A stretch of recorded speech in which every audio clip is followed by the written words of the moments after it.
Well, good morning, everybody. Beautiful day out there. It's going to be another scorcher. A little warm in the studio, but it's nice. You know, I've been waiting all year for this type of warm weather. Got the fans going. I had the air conditioning on earlier, but I like the doors open. I'm going to be using the torches. Maybe in this video, I think we just finished off a series on the belt buckle. I'm actually just editing the last video for the belt buckle now. So this will be old news, but that's how it works. Editing is the tough part. You know, like I sit there for a 20-minute video is a couple hours worth of editing. You know, I like to do that in the evening when I'm kind of just in front of the TV, right? Personal entertainment devices. Okay, enough said about that. So what are we doing today?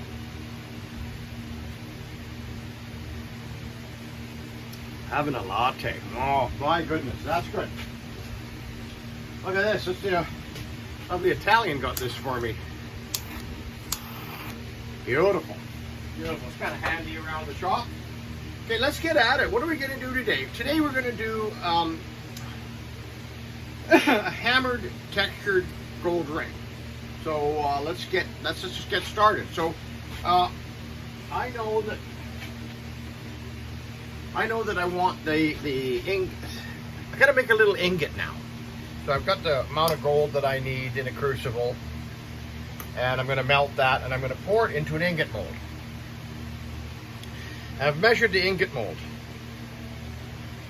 I want it to be a centimeter, 10mm band, and it's gonna have a hammered textured on it, and it's gonna be all around. It's gonna be beautiful 10-carat yellow gold ring.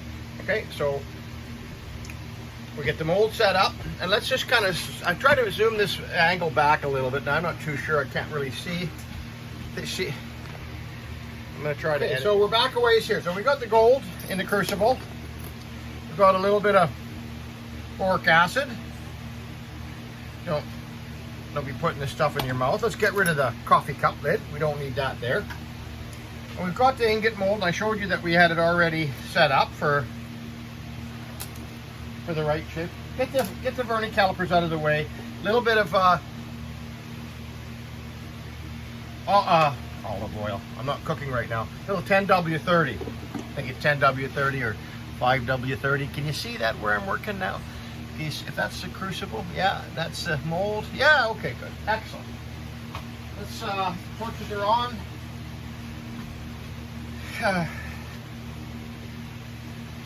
Put the gloves on. Nice to have a little bit of safety equipment. Okay, you guys, I'm going to try to drag this video out to show you every little nuance of how we make this. I think it's important. Okay, so let's get this handle. So you know where this handle is going to be. I'm going to be able to grab it properly. This I'm going to be able to pour maybe with you guys seeing it. Okay, torches. I'm going to use the big tiger torch.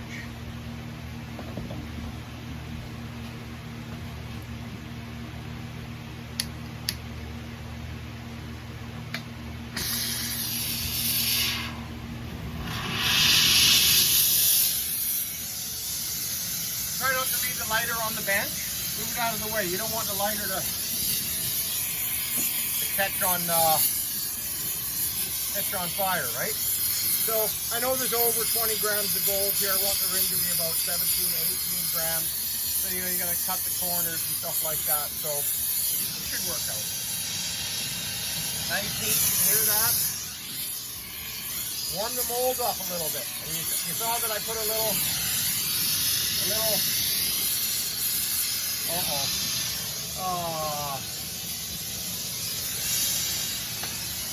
Thank God nothing happened to him.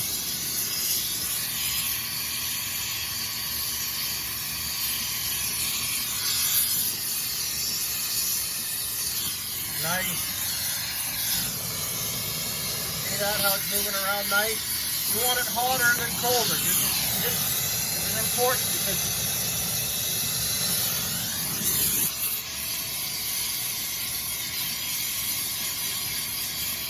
this has to be hot.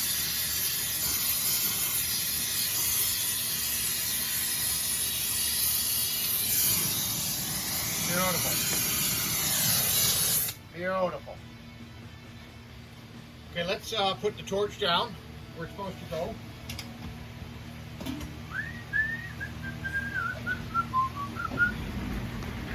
Okay, so, oh, my glasses are all fogged up and dirty and everything like that. Okay, let's trying these new angles too for the film. And of course, I had to wear a black shirt today. Couldn't have just picked out a nice Hawaiian shirt or something like that, eh? Hawaiian shirts. Making cardiovascular problems look good for 50 years. Okay, look at that. Look at that beautiful ingot there. Look at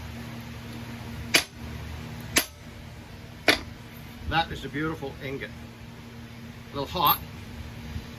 Don't wipe off this oil. Leave it alone. Okay?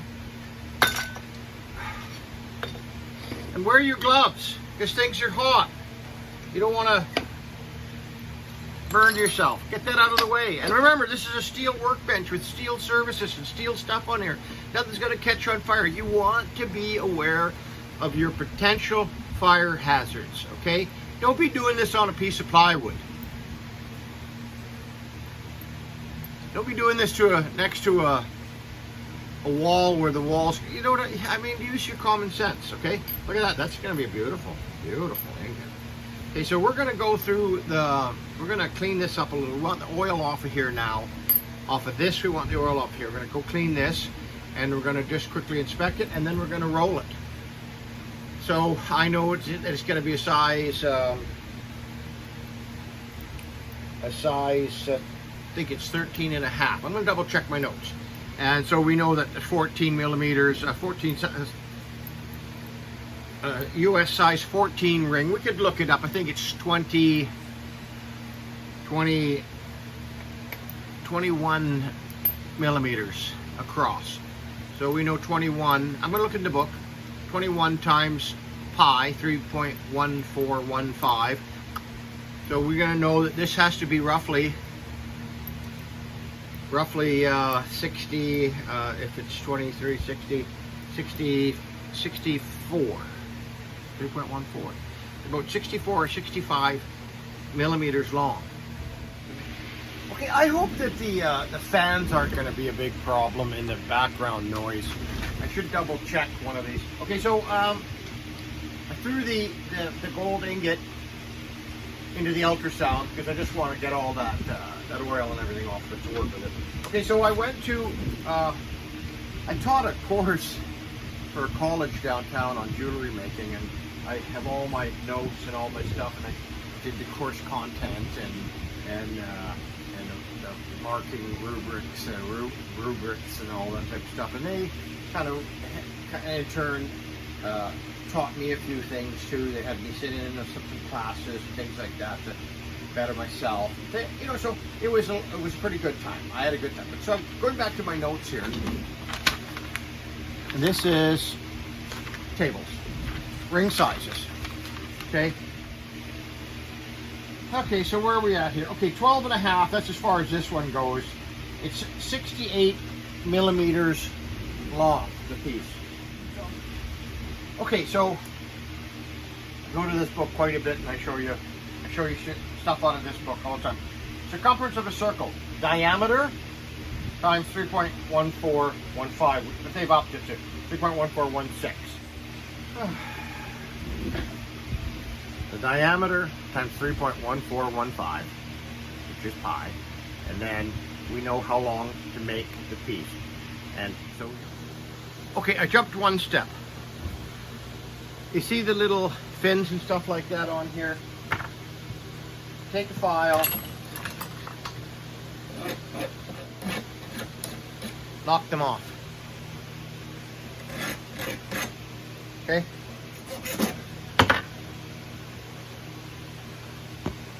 Now that was on a clean workbench, okay? I sweep up this stuff.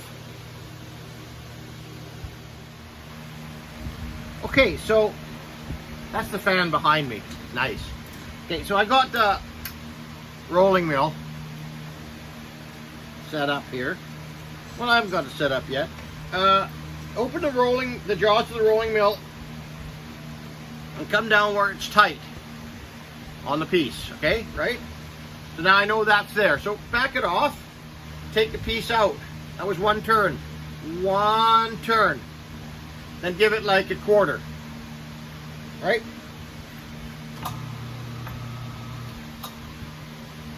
You see how that starts going? Okay, so that's down. That direction's down. I just marked the top of my gears, so I know that that's down. There we go. And I'm going to work this now for a while until it is 68 millimeters long. Okay.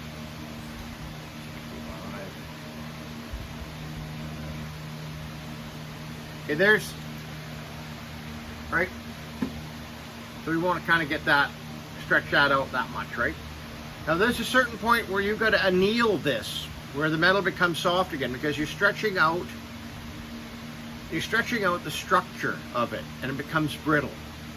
And so the only way you can change that is by heating this thing up, kind of a pinkish hot, red hot, and cherry red hot, and realign the molecular structure.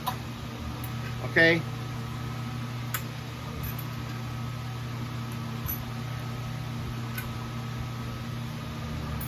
Okay. Yeah. You can see on the edge of that, it's kind of taking a kind of a squished grain look, and you've gone down about a third of its thickness already. So time to anneal. Okay, clean off your work surface here. You don't want to have any solder on this area here where you're working. Give it a little coating of boric acid and denatured alcohol. Never hurt. And make sure your pickle pot's on. Lots of fluid in there. Everything's good.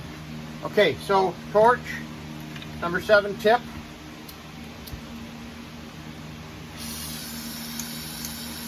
Turn the light off.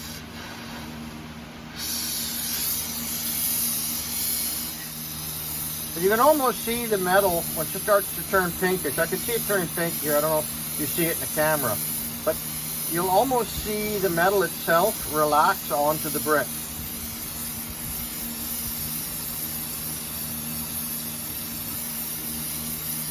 I wonder if that shows up how red hot that is. It's a nice, oh, I think they call that cherry red. Let it cool down for a little bit. Then anneal it, then quench it.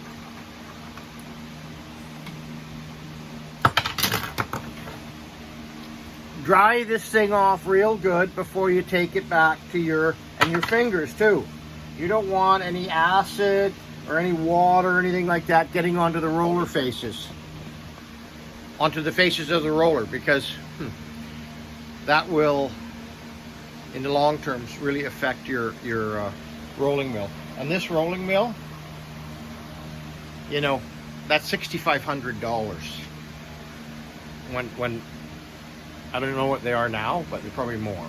Okay, so you don't want to be messing with that thing. Okay, we're back here. Did we bring the calipers right here? Look at that. That's not too bad, eh? Right there. Let's close that up again. Zero it. Take it out to. I mean, I know it shows 70 right there. I mean, it's not. Like I say, I'm almost gonna say we're there, but I also have to worry about the weight. So I'm gonna weigh this, and I'll get back to you. Okay, so this thing gets a little bit heavier than what I wanted. So I'm gonna actually take this out to about 71 or so, and then I know that when I trim the ends and everything like that, I can get down to the 18 grams that I want. Okay, but let's run this a few more times.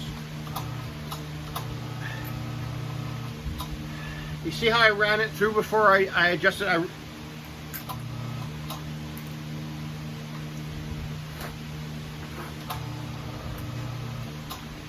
I don't want it much thinner than that. let's see the thickness of that too, right? Yeah, that's 1.9 millimeters. That's gonna be a nice man's ring. Gonna be a nice heavy ring. So let's leave it at that. Let's see how long we are. Oh yeah, 70, 75, 75, 76. Okay, so we know now we're gonna square up the ends. We're gonna hammer this a little bit. We're gonna start working on it. Okay, you guys? So where can we start with this? Let's put these on the table and come all the way around to here. And my favorite little go-to hammer. You see, it's got a bit of a bend in it.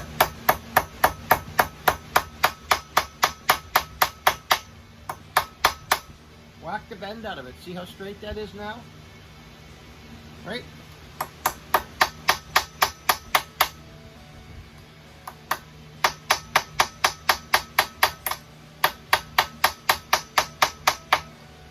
And you have to.